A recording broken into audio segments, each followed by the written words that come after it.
Bukod po sa mga sementeryo sa beach, nagtungo ang ilan nating kababayan para sa long weekend. Isa sa mga sikat na puntahan, ang Puerto Galera. Nakatutok si Jam Sisante.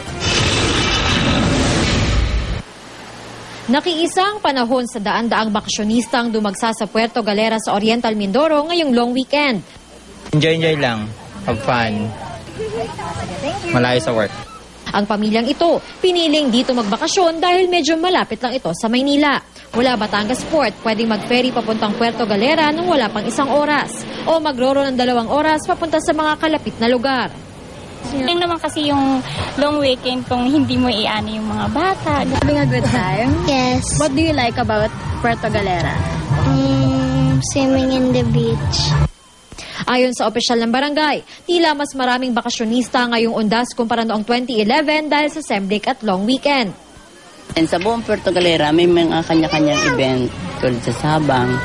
At ang nagiging dito yung snorkeling, yung pagdadive.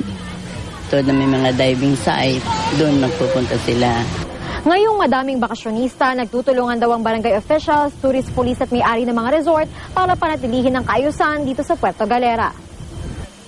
Inaasahang magsisimula magsiuwian ng mga bakasyonista bukas o sa umaga ng Lunes.